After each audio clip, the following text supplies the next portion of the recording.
Hello everybody, good evening and welcome to the United Stands. I'm Mark Goldbridge and this is the latest Manchester United news. You know, I've missed you. I haven't been live with you today. I always feel like it's hard when I'm not live with you, although I have been doing other stuff. I hope you're all doing very, very well. We're going to be previewing the Crystal Palace game as Ten Hag takes it very seriously. Remember, we are the holders of the Carabao Cup. We can't turn our nose up at it and we won't turn our nose up at it. But how strong should Ten Hag go? We'll go through that, predicting the team together with us. Also, you may have seen the video with Fabrizio Romano that Beth did this afternoon. Some really... Look, when it's coming from Fabrizio Romano and a few other places, I feel safe in saying that there is a massive issue with Jaden Sancho and he's not apologising, which I find incredible 3 weeks later from a player that's on 300 grand a week. There's always two sides to a story, but the story just doesn't look good, does it? It's a sham. I mean, he should be playing tomorrow. He should be on his way back into the first team, playing a Carabao Cup game tomorrow, and he still won't apologise. In the words of Fabrizio Romano, the current situation between Jaden Sancho and the coaching staff is still very tense. The only way back in Erik Ten Hag's eyes is for Sancho to apologise to him, the rest of the coaches and the players. 3 weeks later, then, no apology. I mean, apparently, there's even a rumour that he didn't turn up to training today until late. I mean, I don't know the full details. We're reacting from very credible sources here, of course, but surely he's not being paid money. Surely you don't get paid money to react like that. It's incredible. Mark, shout out to the AFC career mode. It's fantastic, says Alex. I've dropped the link in the video description. I'm only just recovering from my Carabao Cup tie on my EAFC career mode. It's going fantastically well. If you want to catch up, episode 2 is on the link in the video, link in the live chat. Really enjoying it, and we're back on Wednesday with that at 3:45. But there's 2 episodes to catch up of, so there you go. Right, back to reality. There goes gravity. We're going to be talking about the Crystal Palace game. I do want to get into Sancho and what's going on around Manchester United, some other bits as well. But first of all, I do and am aware that we've got a game tomorrow night. And, you know, I actually do quite enjoy this. When Man United are playing games of football. I know that might sound a bit obvious, but I mean, we have had the start of the season where it's been 1 game a week, and I'm actually looking forward to it. I was just looking at Crystal Palace's start to the season, actually. When you look at it, obviously they started off with a win at Sheffield United. They lost 1-0 to Arsenal. They drew with Brentford. They knocked Plymouth out of the cup. Then they beat Wolves. They lost to Villa.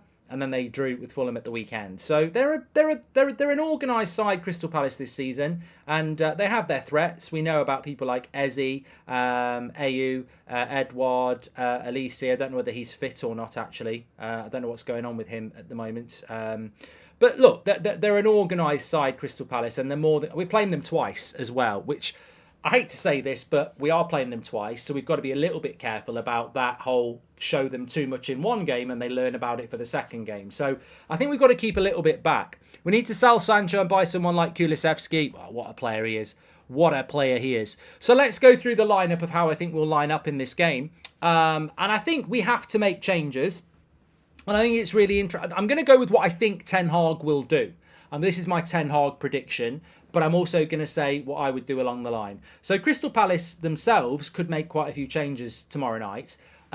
They could take it seriously. It's really difficult because if you're Crystal Palace, you're not getting in the top 8 and you're not getting into Europe. So I don't know why when the FA Cup comes around and the Carabao Cup comes around, I don't know why these teams don't massively take it seriously, because it's arguably their best chance of silverware. Well, it is their best chance of silverware, but it's also their best chance of getting into Europe. So I looked at what Crystal Palace's team was against Plymouth, and they made quite a few changes, but they still, they did. They made a lot of changes. There was a lot of players that don't normally play in that team, comparable to the team that drew with Fulham. And let's not forget, Dean Henderson could well play in this game. He's been on the bench for them in the past, but he was on the bench again at the weekend, Sam Johnston. So it's not going great for Henderson, but he could well play in this game. I'm very curious, what does Sancho want to get from this, and what does he think is his way back? Well, we'll talk about that in a minute, Sultan, because I want to preview this game. Sean Keane, welcome to the Members Club. So what do Man United do? Well, look, we're playing... this is a tournament that we won. We already know Erik Ten Hag will go strong. because Erik ten Hag doesn't rotate massively anyway. I was amazed he didn't do it last year, so I don't think he'll do it much this year. So I think straight away Onana will be in goal. And I think a lot of people would say play Binder in goal, but I think Onana will be in goal. I absolutely do think he'll pick Onana, and I'm going to predict what he will do. So I think Onana will start in goal.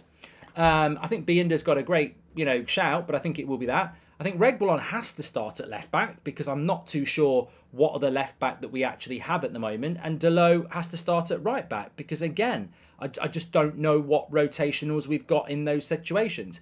Now, Gareth Southgate says Maguire should start. I bet it's the real Gareth Southgate as well. Well, I actually think Varane has to start. I think Lindelof needs a rest, but I think Varane has to start.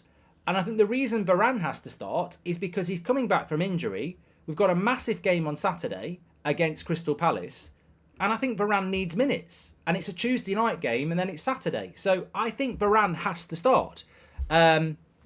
He might go Maguire, but I think Varane has to start.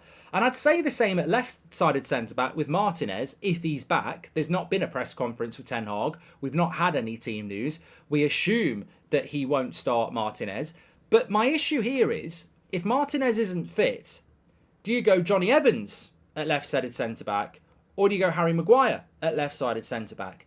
And I think you go Johnny Evans, because Johnny Evans played well at the weekend. If Lindelof is going to be rested, which I think he should, then Lindelof will start against Palace at the weekend, and so will Varane. Therefore, Johnny Evans won't play at the weekend. And he was our man of the match against Burnley. So I think Johnny Evans has to start with Varane. That's what I think he will do. Because Varane needs the minutes and Johnny Evans won't start at the weekend. So I think Johnny Evans has to start. I wouldn't be surprised if Maguire did play. And I was fully expecting, and I haven't got a problem if he does. But I think Evans and Varane probably makes the most sense. Currently at uni and should be probably doing work instead of watching this. Keep up the good work, Mark, says Daniel.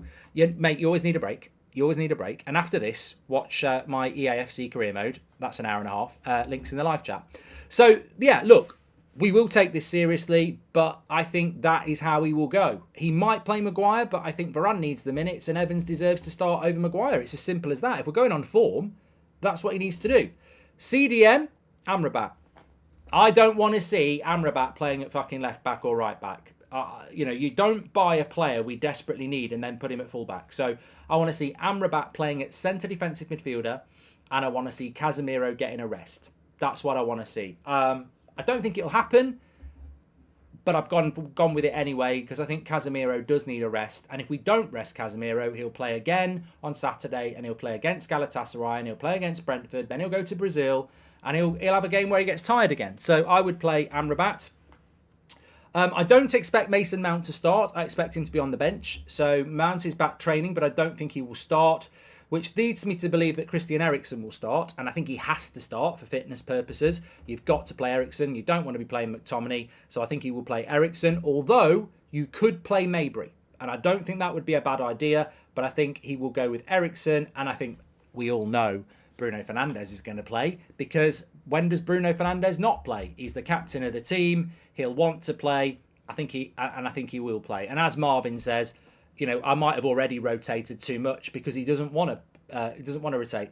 Now, look, this is where he's got to rotate. And I think if he doesn't, I'll be stunned. I think you've got to go Garnacho, Pellistri and Martial as your front three. And that's what I think he will go with. And I think that is the most logical team to go with. Rashford needs a break. Højlund needs a break.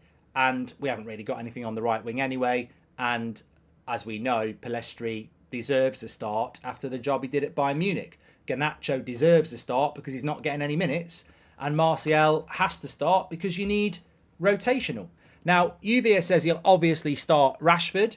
And Malp says Bruno needs a break. I wouldn't be surprised if McTominay started. I wouldn't be surprised if Maguire started. I wouldn't be surprised if Rashford and Højlund started. But I think logically, you start with a team like that, you are giving people who need... Look, Eriksen needs minutes. Garnacho needs minutes. Pellistri needs minutes. Martial needs minutes. Varane needs minutes. Amrabat needs minutes. You've got to get minutes into legs. You can't moan about the volume of games when you don't make subs. I found it fascinating, but not surprising, yesterday when with 20 minutes to go, and remember there would be another 10 minutes added on as well, Ange takes off Son, who's got 2 goals. And this happens a lot. So if Ange at Spurs are doing well and he's taking his best player off with 20 minutes to go, why can't we take Rashford off? Why would Rashford bump his gums or be moody about being subbed off with 20 minutes to go when he's not playing well, when Ange is doing it with Son and Klopp does it with Salah? Why do we not take players off? Why is it an insult to take a Bruno off or a Rashford off when everybody else does it at the top clubs? Pep does it. Arteta does it. Ange is doing it. Klopp's always done it. So we need to do... I think, obviously it comes from the manager and I back the manager, but I'm not backing him on this, actually. I think it's absolutely 100% needed that we rotate and we start subbing players off, especially if they're tiring and they're not playing very well. We have got the depth at the moment. You've got Garnacho, you've got Martial, you've got Pellistri. They need minutes. Ahmad's going to be back soon. Mainoo's going to be back soon. Mount's going to be back soon. We've got to start rotating, because if you don't start rotating and you're just going to play Bruno and Rashford every game, and Højlund, then where do these people ever get minutes if you're going to play them every game? We've got to get into the habit of rotating. And I think he will tomorrow. I think he has to do it tomorrow. Rashford probably will start. But look, that's how I think he'll line up. Hi, Mark. My girlfriend hates you, but nothing gets in the way of my quality time with you. So she's been sent back home. Love the content, says Fuster. Thank you very much. And also, there was a super chat there. If Eric Ten Hag goes strong, he's an... I don't know what that is. Is it a peach or something like that? I don't know what that is. But he will go strong. Like, he will want to win this game. And he will hope that Crystal Palace are weakened in their approach to this game. But he's got to be clever. And the main reason to rotate is because people need game time and they're valuable players of the squad. Garnacho, Martial, while he's fit, Eriksen, Pellistri, they need minutes. And Mount needs some minutes as well. And Varane needs minutes. So you need to play these players for the reasons I've already said. But also, how stupid would it be to play Crystal Palace, who I'm sure will rotate themselves, but play your best team that you're then going to play on Saturday afternoon? It's really hard to play a team once and then, it's really hard to play a team back to back. And you absolutely want to keep something in your pocket. Because if we play well tomorrow night with our strongest team and win 3 or 4-0, do you really think we're going to do it again on Saturday? You're giving them the blueprint. And the 3 points on Saturday are more important than the Carabao Cup. I'm sorry. We've had such a bad start in the league. 3 wins and 3 losses. We can't be drawing on Saturday. We've got to win. We can't be drawing against Brentford the following week. We've got to win. The Burnley result was hard work, but it only matters if we go and beat Palace this week as well. So we've got to win on Saturday. We can't go with the same strong team on Tuesday and the same strong team on Saturday. Questions will be asked about Ten Hag if he persists with that, because there's too many players that need minutes. And you talk about the dissatisfaction of Sancho. There'll be other players getting dissatisfied if he doesn't mix it up. They're not going to go on Twitter, but they will be getting frustrated if he doesn't give them minutes, and quite rightly so. He's got to start rotating, and I expect him to do that tomorrow. What are my score predictions before we get into the topical stuff? Well, I think... am I right in saying if it's a draw after full time, it goes straight to penalties? I think it does in the Carabao Cup. I don't know. You never know. It might be American penalties. I don't know what they do. But I think there is no extra time and there is no replay. So I think it goes straight to penalties, which obviously Crystal Palace might quite fancy. Lick says that's exactly what happens. It's a home draw for us as well, which is always useful. I think we have to take it seriously. I agree with Ten Hag taking it seriously. I think we will take it seriously. And I actually think we'll win. I think we'll win 2-0. And I think the game comes at the perfect time for us as well, because we didn't play well against Burnley, but we scrapped and we got a result. And I think playing a Premier League club tomorrow, it's an opportunity to just get some game time into the legs. And when I say game time, I'm not talking about fitness per se. I'm talking about performance. I mean, we didn't play that well against Burnley. We're at home. We've got 4 home games in a row now. Galatasaray next week, Crystal Palace Tuesday, Crystal Palace Saturday, and then Brentford after Galatasaray. So we've got 4 games in a row, and that is a great opportunity. And look, none of these teams are superb. They're all capable of getting a result against us, but none of them are superb. So we've got 4 games at Old Trafford under the lights where we can get a bit of momentum, get a bit of confidence going. So, yeah, I'm going to go with a 2-0 win for Manchester United tomorrow. But I do think he needs to rotate. And I'd be happy to see a team like that then has Mount on the bench, Højlund on the bench, Rashford on the bench, Casemiro on the bench. I'd be very happy with that. I wish we had some fullbacks. I really do wish we had some fullbacks because I don't think Delo and Reguilon can keep going. But they're going to have to for the moment.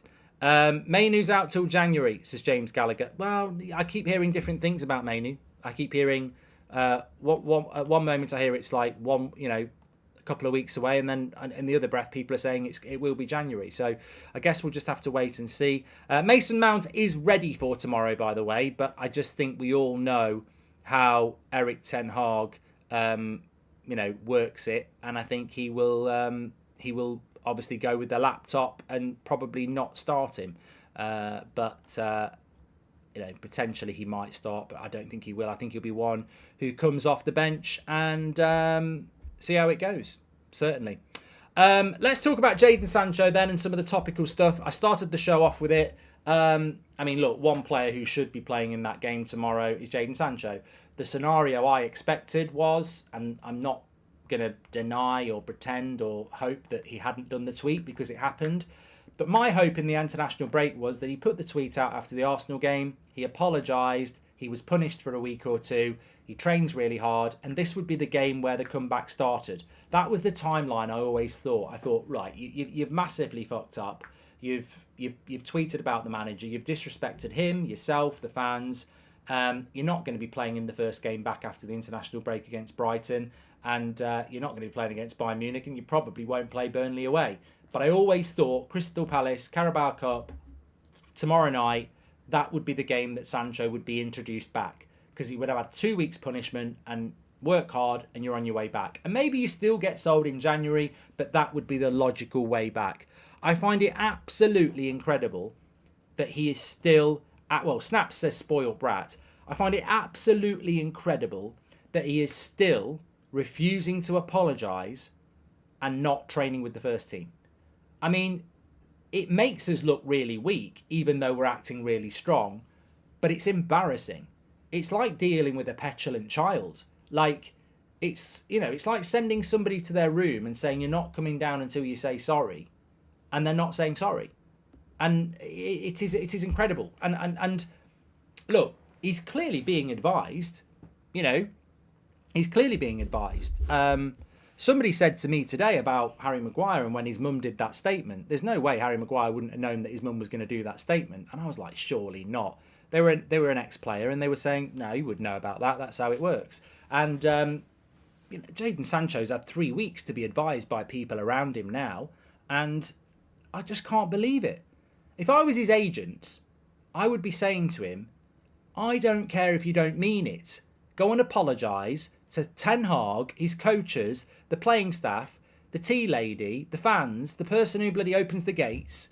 Just apologise to everybody and fake it for 3 months and get a move away.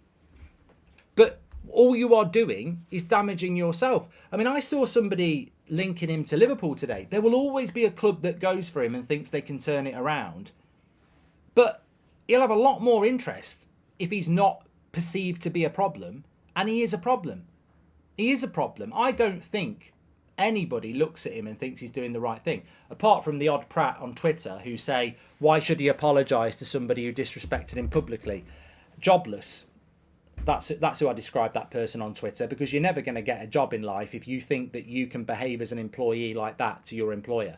There has to be respect. There has to be a chain of command, especially in competitive sport. You don't behave like that. You don't undermine your club, your fans and your manager publicly like that. You grow up and you knock on the door and you do it privately, and you take your medicine. But creating a shitstorm like that is bang out of order. And look, he's done that. Maybe the way I live my life, the way you live your life, I'm sure most people will give people a benefit of the doubt and a second chance. 100%. Look, we've all sent messages we didn't mean to do it. I remember once sending a message to my boss that was meant for my wife, and I couldn't look him in the face for about 2 weeks. I was mortified. It was an accident. I mean, I didn't say anything horrible, he probably thought what was going to go on was horrible, but it wasn't intended for him. But everybody sent a message by accident. Everybody sent a message on purpose that 20 minutes later they wish they hadn't sent. But I think that in the case of Sancho, I can deal with the fact that it was unprofessional. I can deal with the fact that he never should have tweeted out about Ten Hag after that Arsenal comment. But I can deal with it. He did it if he deleted it and went, I was angry, I was stupid, I'll take my medicine and I'll get over with it.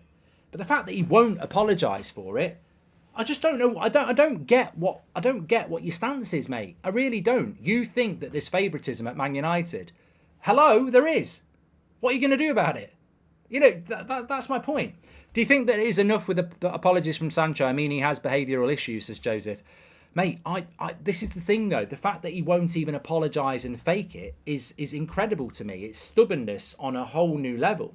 Is this not enough to sack him, says Kyle? And I doubt it. I think players' contracts these days are massively in favour of the player.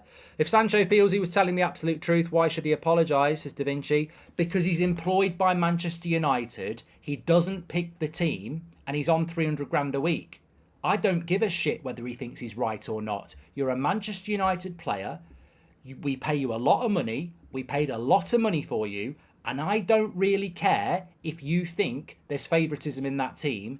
Because, hello, of course there's bloody favouritism. Of course he picks Rashford over you because he thinks he's better than you. Of course he picks Anthony over you because he thinks he's better than you. He loves Rashford and he bought Anthony. I'm not even disagreeing that there's favouritism. There's favouritism at Liverpool. Do you think Salah gets picked over Diaz and Jota every week because Klopp favours him? Of course he bloody does. Of course he does. I don't get the point, and I don't get the people who stick up for Sancho and go, well, if he thinks he's right, he's got every right to do that. You haven't got the right. So basically what you're saying is that every time a modern footballer gets disgruntled, they've got the right to go on social media and call the manager out. Well, I'm out. I'm not interested in that. That's not football. There always has to be a manager. They always have to toe the line. And that's why they get sacked. But you don't start trying to undermine your manager when you're on 300 grand a week. 200 grand, you don't even do it when you're on 3 grand a week. There's a chain of command. It's massively disrespectful. And it's a representation of modern society that people think that they can just ignore a chain of command in an organisation that relies on having a chain of command, a leader, a manager, a captain, respect. And he's bang out of order. But as I said, I can move past that if there's an apology. What I'm amazed about, and really, I was going to sit here tonight and say I don't believe it. I don't believe that 3 weeks later he hasn't apologised. I just genuinely don't believe that. But when you've got Fabrizio saying it, and you're hearing it from people at the club, you're like, well, as much as I don't believe it, it obviously has got an element of truth to it. And I just can't believe any footballer can sit there 3 weeks saying, I'm not apologising, yet we're paying you 300 grand a week. It just seems completely and utterly weird to me. And I do, but I do stand with Manchester United on this. I know to the outside world, I was speaking to a Liverpool fan yesterday and they were saying what a joke your club is, how embarrassing it is that you've got a player that's basically publicly falling out with the manager and won't fall into line. How weak are you? And I went, well, hold on a minute. So it's very easy to say that because the club's badly run, but what are you supposed to do? You've got an employee that basically flat out has an attitude problem with you and will not apologise. What do? You don't let them train, and he won't apologise. But what do you do in Man United's situation? Oh, don't worry about apologising. You can come back now and let them win. This is what I mean. The whole situation is odd. It's really, really odd, and I don't know what the solution is. Reports have always said that he is lazy and petulant. This just confirms it all. Imagine an average employee criticising his boss and wanting a move, says Mario Franco. I don't think he's lazy. I don't think he's petulant. I don't think he's a bad footballer. I don't think he's got, attitude problems because I don't know him and I've got no reason to think that that's the case just because that's the rumour. I just think he's badly advised and I can't believe that any friend or any advisor or any agent would be there saying, don't you worry about it, Jaden. You keep playing your computer games, turning up late for training, and you don't apologise. I just wouldn't do that. Even from a mercenary point of view, as his agent, I would be thinking, I ain't going to get any money out of this client if I don't make him look better as a brand, as a player. And the advice is terrible. It's absolutely terrible. But I've told you this before. Solskjaer said it last week. We've been saying it on this channel for years, and I've seen it firsthand. I pity the modern footballer who hasn't got their head screwed on. I know plenty of modern footballers who do have their head screwed on. They're good lads. They've got great people around them. And, they know what's right and wrong. They understand morals and manners. But some of them who don't are screwed. The people who don't, the player who doesn't have the IQ to understand manners, morals, their place in the world, that if suddenly something goes wrong, everyone around them will drop them. They're the people I feel sorry for, because they're surrounded by people who kiss their arse and tell them that they're great and everything they're doing is great. And it doesn't do them any good. They actually need people around them who are teaching them and telling them no and are saying you're wrong, because there'll be better people for that and they'll have better careers because of it as well. You think of, every footballer, even going back to school, I played with some really good players. One player in particular, great left foot, should have gone pro, didn't even go semi-pro. And the reason was attitude, and the people around him weren't able to control him, and he wasted it. Fantastic player. Should have gone pro, didn't even go semi-pro. Ravel Morrison, fantastic talent, wasted. So look, there's a warning to any player at Man United, whether it's Jaden Sancho or anybody else.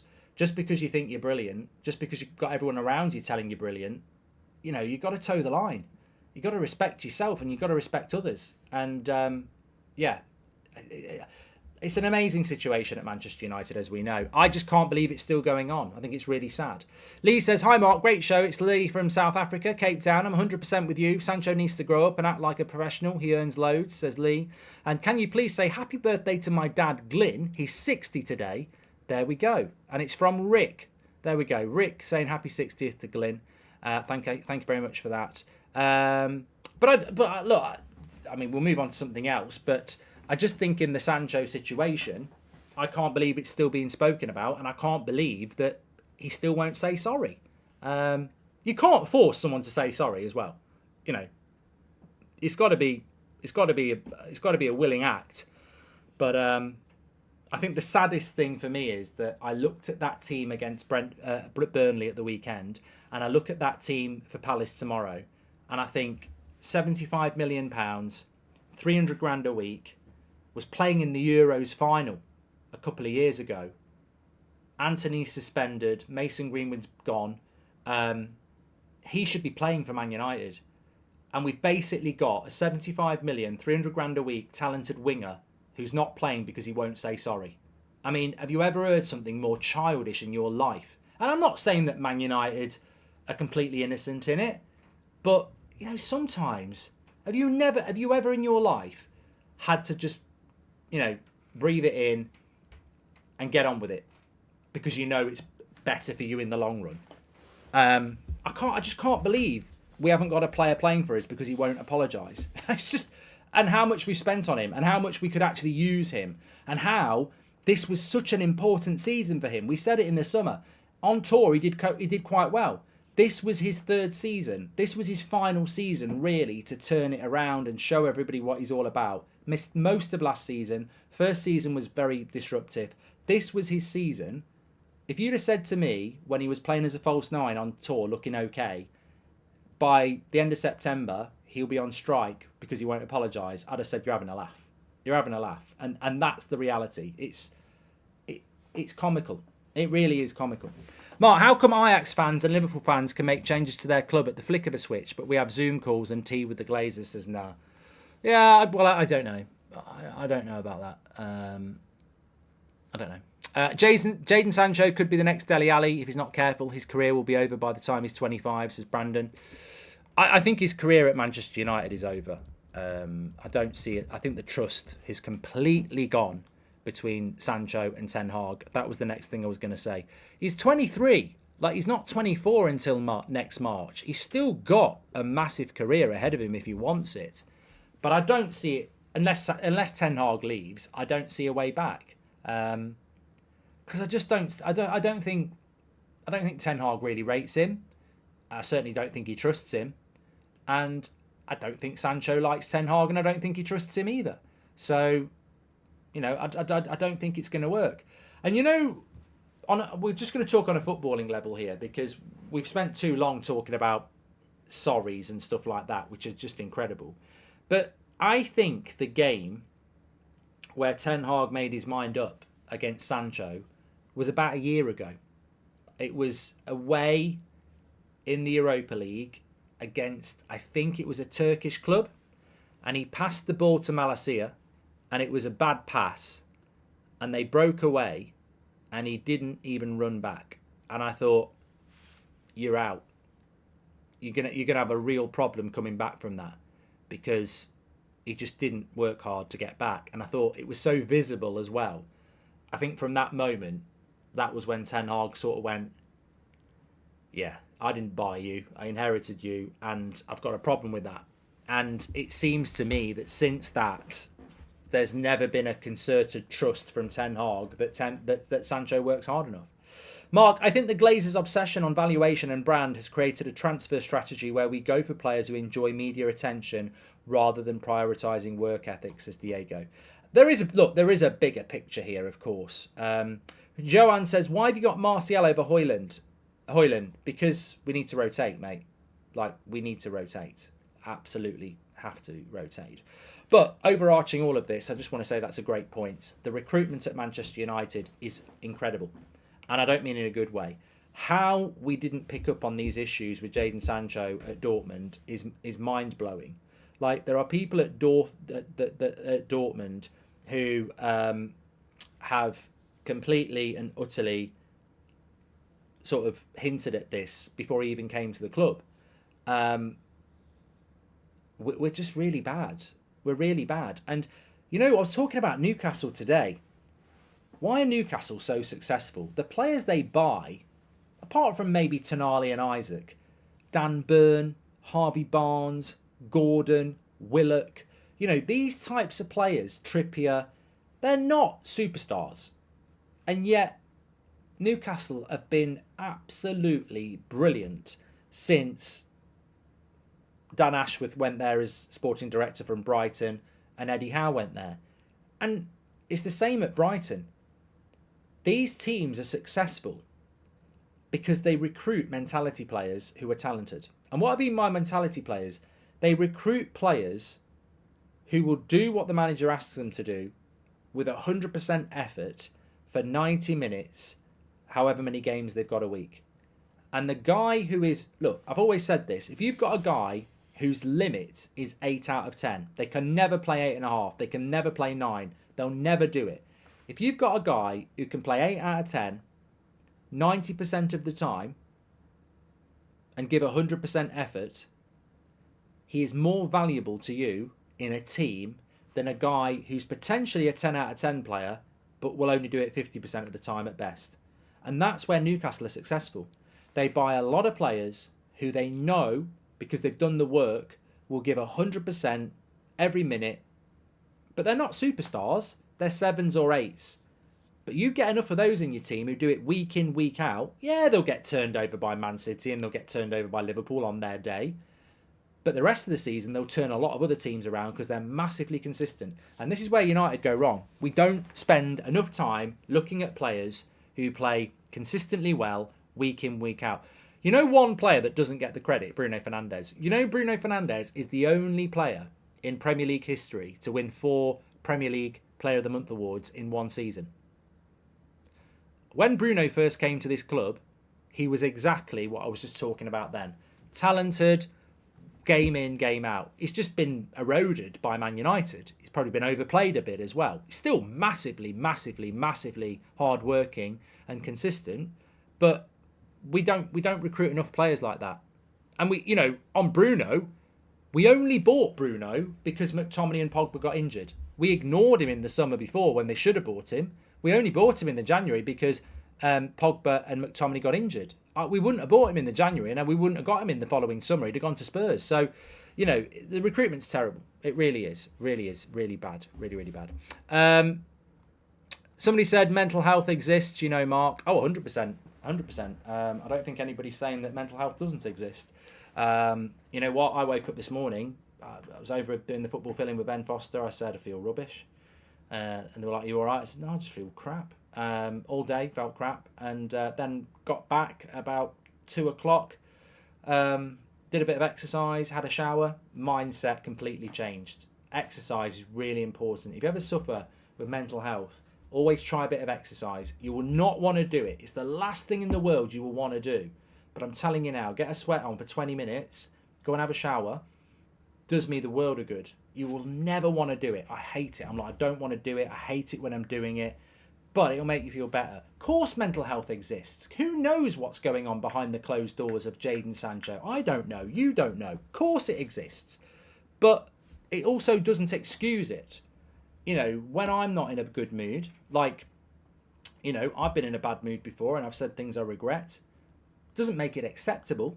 Might be done because I'm in that mood. Doesn't make it acceptable. There are still standards, there are still morals, there are still manners, and there is still a way to conduct yourself. Of course there is potential mental health issues for any footballer. But we're also Manchester United.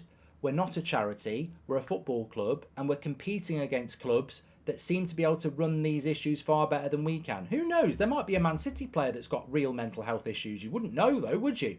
You wouldn't know about it because they are managed impeccably.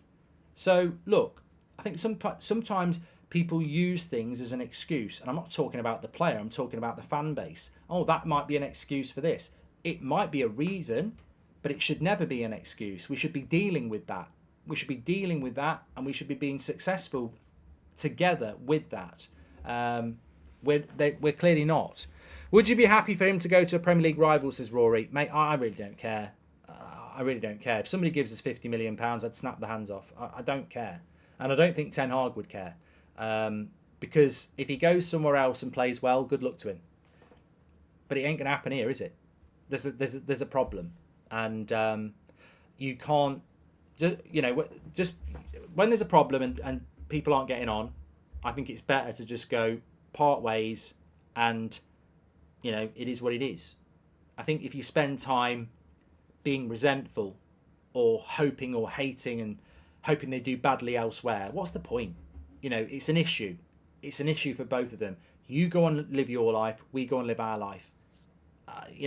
Obviously if he plays against us, I don't want him to play well, but we're not at that point yet. But I really don't care. The only player that had an issue with it was Tevez because of the picture he put up on the bus about Sir Alex. I thought that was classless and vile. And Di Maria, because on his way out, he sort of slagged off Manchester, which I thought was classless and vile as well. So, yeah. Mark, wasn't Bruno's signing fans forced Man United to buy him in the end of January, says Sol. And 9 points so far from 6 games. How many points do you think we will finish with, and what position do you think that lands us in, says Tamer? Well, I love that question because I said that at the start of the season. It's not about where we finish. I think it's about how many points we get. Last season we got 74. I don't think we get 74 this year. I mean, I'd said at the start of the season I'd like to see us pushing 80. I can't see it. This season's... Look, Man City will walk it. But for us... Look, West Ham will be difficult for us. Villa will be difficult for us. Brighton was difficult for us. Spurs was difficult for us. Newcastle will be difficult for us. Crystal Palace might be difficult for us. There's a lot of games that we're going to struggle in at the moment based on how we've started this season. So I don't think we'll get 74 points. I think we'll be somewhere between 65 and 70. And I hope that'll be enough for us to get 4th place. Prit, thank you very much for the members club. I hope to be wrong on that. I really do. I hope to be wrong on that, but sometimes you've got to be realistic.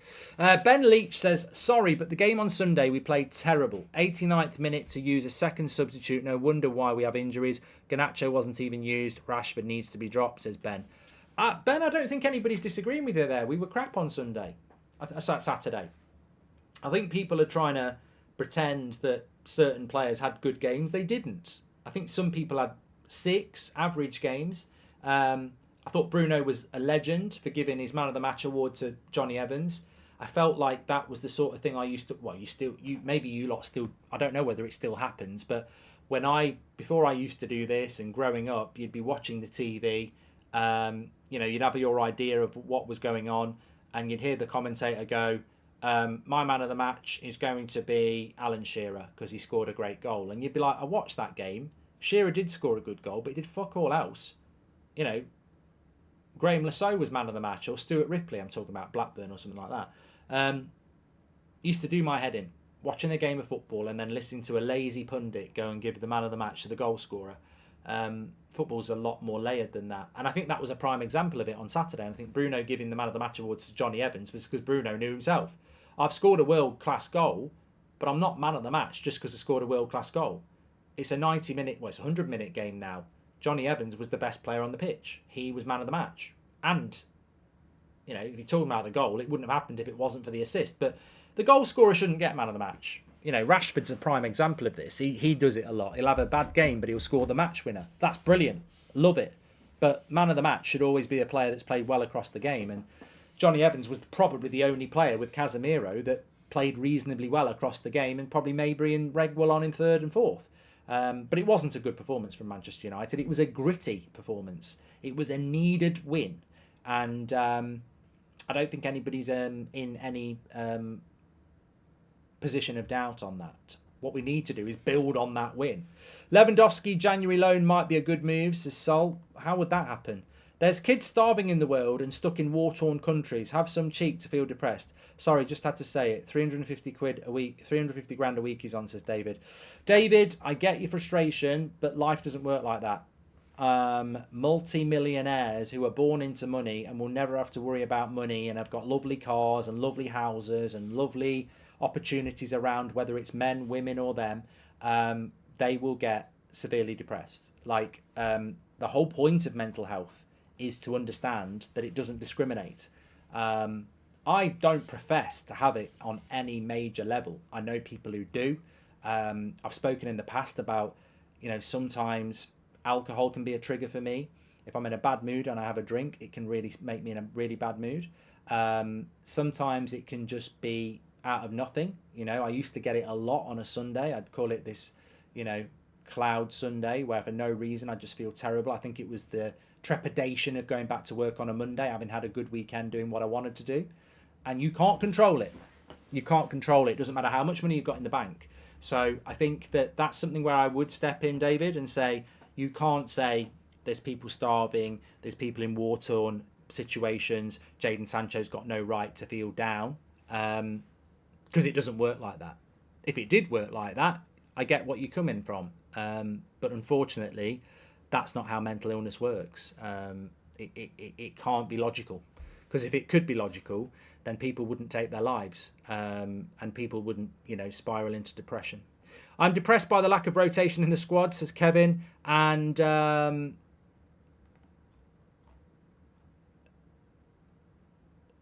not going to do that. Davies says, honestly, there is a big difference between being depressed and being in a bad mood. Look, this is the United stand, mate, and I know what I know, and I think what you're trying to do is you're trying to be a bit pedantic and you're trying to be a little bit clever about something that's very serious. And how I use my words is how I convey it. When I'm in a bad place, it puts me in a bad mood. Now, if you want to try and be clever and differentiate between bad mood and depression, I think you're a twat. Because I know what I'm talking about, and I think a lot of people know what I'm talking about. And I'm not saying when you stub your toe, that's the same as being depressed. What I'm saying is, when you're depressed, when you're down, when you're struggling, it can put you in a bad mood where you do things that you wouldn't normally do. That's what I'm talking about. But I'm not a doctor. I'm not here to dissect. But what I am saying is, obviously, that might be a factor in what we're talking about here in relation to Jaden Sancho. It might not. But it doesn't excuse Manchester United's stance in the fact that they should do what they've done. There should be punishment. There should be an apology. Because I guarantee you there's a lot of footballers that suffer with depression and you've never even heard of it. I think we're fully aware of what happened last season. He missed 3 months. It was unprecedented. I've never known a player at any football club at the highest level miss 3 months of the season not injured. And who supported them through that 3 months? Eric Ten Hag. Look, we're getting a bit serious here, but for me, that's always been a big issue. How can you not apologise to a guy that publicly supported you week after week, month after month, while you were given time to go away and, you know, hopefully deal with the issues that you had? It's what it is, isn't it?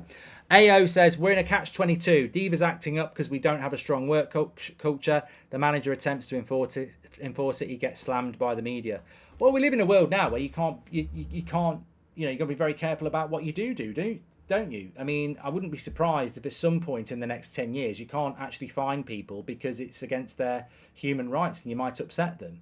You know, I wouldn't be surprised if in the future Eric Ten Hag can't say that he dropped a player because they didn't train well, because it's, you know, it's victimisation. That's how stupid the world's becoming. It's the whole thing where, you know, you can go to your child's school sports day, you can watch a kid win, and then last place wins because it's about, you know, fair race time and stuff like that. I see it in football. I've had, you know, when I was coaching, I had these conversations with parents. Like, they'd come to you after the game and they'd say, why did they play more time than then? Because I want to win and they're better. What about fair game time? I said, what are you talking about? Well, it should be, they're playing for fun. It should be fair game time. I said, if you want to go and play for fun, take them down the park. It's not raining this afternoon. I'm here to make them better players, and that team we just played beat us 4-3. I want to win. You know, we do live in a society now where it's all about fairness, and that's absolutely fine if you want that. I don't want it. I've been for jobs where people have got things that they shouldn't have got instead of me because they knew, you know, the boss's son or something like that. You know, life isn't fair. Deal with favouritism. You know, it's character building. Mark, I come here to escape from my depression. This isn't helping, says James. And I'm wondering if everyone is happy with Reguilon or just pleasantly surprised. Big difference, says Noah. Thank you for the shift, Noah. You're a legend. Not only did you build the arc, you've shifted us away onto a better topic. Reguilon, obviously, Fabrizio said that the club are very, very happy with Reguilon. Glazer's out, says SQ. And Sancho has to go. He's far too inconsistent anyway. Well, Jacob, what a refreshing thought. Maybe we assess him on his time at Manchester United as a player. It hasn't been good, has it? Anyway, look, in relation to Reguilon, I know Beth's a big fan. That's always a concern. But yeah, she was right on De Gea, I suppose, from a certain point of view. But the thing about Reguilon is, in every game he's played, I don't think he's played better than a 6.5. I think he's played average or slightly above average. The thing about Reguilon is he's essential, and he played ill on Saturday, and his character and attitude are exactly what we need at the moment. Do I think he's as good as everybody else thinks he is? I haven't seen enough of him yet.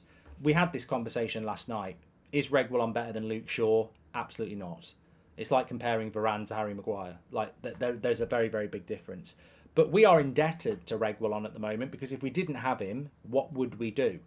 But I don't think he's as good as people think he is, based on what we've seen so far. And I think we need to see more. Going forward, he's very, very good. Defensively, I know what Spurs fans are on about. And Spurs fans basically say, going forward, really, really good. Defensively, bit of a nightmare. Him and what was the other guy? What was the other player they had at right back who was crap and doesn't get picked anymore? Emerson Royale. So I think that's the thing with Reguilon. Let's just reserve judgment. The question about Reguilon is this. Is he better than Malacia? Because if he's better than Malacia, you keep Reguilon. That's it for me. Like, it's not about Luke Shaw. It's about, is Reguilon better than Malacia? And if he is, we should sign him. And I think that's maybe what will happen. But if people think he's better than Luke Shaw, you are having a laugh. Hi, Mark. Sorry, I didn't mean to be disrespectful, says Davies. I actually agree with you. I was responding to someone in the chat. Love your shows. Thank you, Davies. Thank you very much. No worries. Obviously, like anything, you can read something and take it the wrong way. Mark, I went through a very dark time recently. Ollie says, almost didn't make it, but watching the United stand every day got me through. Big love to you and the community. Great news, Ollie. And you know what? This is something that absolutely amazes me. So many people message me, especially on the career mode. Like so many people. Stephen says he didn't look too depressed in New York. Come on, let's not analyse depression. I know people who have been smiling, and then the next day they're not here. So we're getting something very deep here, and but it doesn't work like that in my opinion. But look, talking about that, I know people on the career mode, like the career mode's back on YouTube, and it's a Man United career mode, and it's really good fun. We did it today. Links in the live chat if you want to watch it. But so many people say, I can't believe it's back. Through COVID, this got me through COVID. Watching these streams through COVID, it got me through it. I was so fed up. I was so lonely, this, that, and the other. It's amazing what you do as a community. I don't think you understand the amount of people who love this sort of community that we've built up over the years, and how it makes people feel part of something whenever it's live. It's amazing. It's amazing. Just Kevin says I've missed both streams. Well, we'll be back live on Wednesday at 3:45, but they're there. The live chat's got it. Link. Just type in Goldbridge EAFC career mode. It's on YouTube. They're doing really well. Loving doing it back as well. And I tell you what, it's there was a cracking Rashford goal on there. Better than anything he's scored this season. Let's put it that way. Thanks everyone for watching tonight, by the way. Really enjoyed it. Don't forget, my podcast is out early tomorrow morning. If you haven't downloaded it yet or followed it, Goldbridge Saves Football. We started loading them up at 7 o'clock in the morning now, because we found that 2 o'clock in the afternoon on a Tuesday, people had to wait, whereas they can listen to it in the morning, on the way to school, on the way to work, etc. Or just wake up and have a cup of tea and watch it if you're unemployed or rich. Or down the gym. I've run out of something to say. I've enjoyed the show tonight. I like the fact that we can talk about the thing that we love, but also wander into areas that are, football is life and life is football. It's not just about who your favourite right back is. Football impacts your mood, doesn't it? It certainly does. You're all legends. Thank you very much for watching, whether you watch live or not. Make sure you smash a like on the video and subscribe. Don't forget, we've got a match tomorrow. I'm really excited. We've got a match tomorrow. Let's hope we see a lot of those players playing. And we can chat on about it tomorrow night. We'll be back in the morning, of course. I'm trying to think what the day is. Well, yeah, Man United play tomorrow at 8 o'clock. Eric Ten Hag was told by the coaching staff too, says Graham Cox. And yes, don't forget to, if you're into the old career mode or you've never watched it before, Goldbridge Ball. There was some good Goldbridge Ball today. I tell you what, we are playing Goldbridge Ball on there. Speak to you all in a bit. Thanks for watching. Take care. Don't forget the podcast's out in the morning, 7 a.m.